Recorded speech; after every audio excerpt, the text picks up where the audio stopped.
Big week for Manchester United coming up.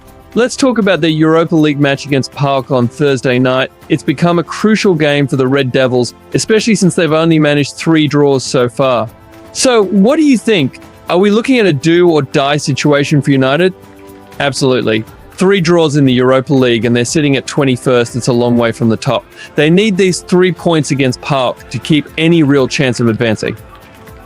And then there's Ruud van Nistelrooy. He's been United's interim coach for 2 games and hasn't lost yet. This will be his penultimate game as manager, and he'd surely want to stay unbeaten. I think he'll take this one very seriously.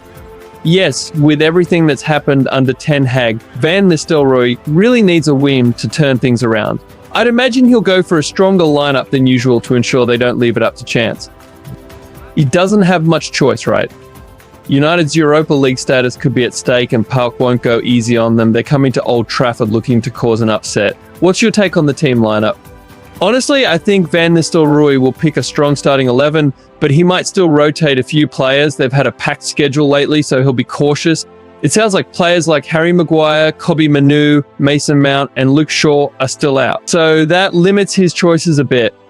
Yeah, we've seen Tyrell Malaysia and Leny Yoro are making progress but might not be ready yet, so we'll probably see some familiar faces with maybe a few youth players on the bench. But I think he'll push the team hard. He knows what's on the line.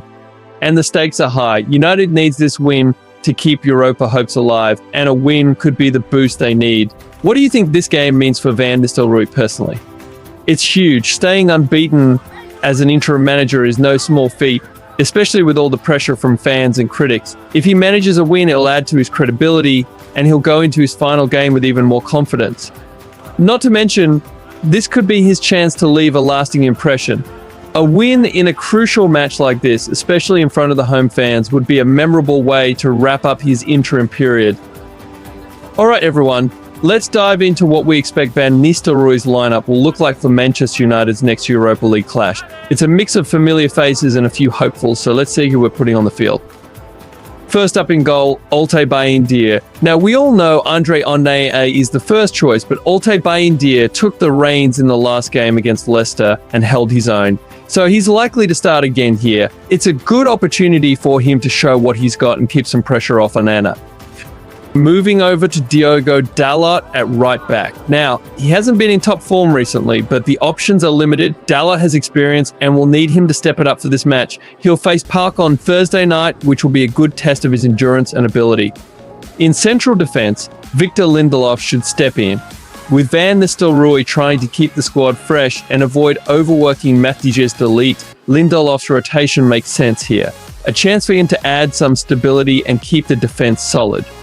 Lisandro Martinez is likely to join Lindelof in the heart of defense. Martinez has been dealing with United's tough injury list and has no real option to swap out for a rest. United have some youth talents like Dan Armour and Jack Kingdon in training, but they're unlikely to start in such a critical match.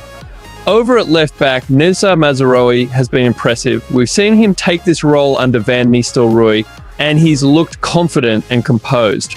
Although there's talk that young Harry Maz could get some minutes, Mazraoui is expected to start as he's shown real consistency in recent games. Now, in midfield, Manuel Ugarte will be looking to bounce back. He struggled a bit against Chelsea, but with Ruben Amorim potentially coming in soon, Ugarte will be eager to prove his importance to the squad. He should get another start here to build his rhythm. Lining up next to Ugarte, we expect Christian Eriksen to make a return.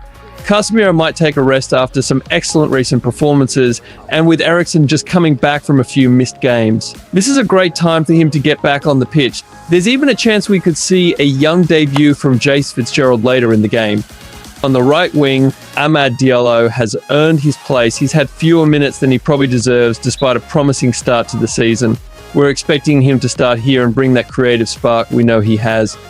At the heart of it all, in the number 10 role, we have Bruno Fernandes. The captain is essential for United's structure on the field.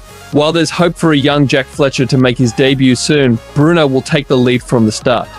On the left, Marcus Rashford should start over Alejandro Garnacho. Garnacho could use a break, especially after a rough game against Chelsea. Rashford, on the other hand, is in fine form and will look to use his pace and skill to trouble PAOK's defense. And up top, Joshua Zirkzee should get his chance to shine. With Hogeland taking charge in league games, Van Nistelrooy seems to have faith in Xerxes for the Europa League fixtures. He's ready for the role, and we'll see if he can reward that trust with a goal or two. So that's the lineup we're expecting. Van Nistelrooy's going strong with some rotations, balancing experience with promising young talent. With the stakes high and fans watching closely, it'll be exciting to see how this mix plays out. Fingers crossed for a strong showing from United. Well, sounds like a must-win on every level. Let's hope they rise to the occasion. Thursday night promises to be an exciting battle at Old Trafford. Thanks for joining in, everyone, and let's keep our fingers crossed for a strong United performance.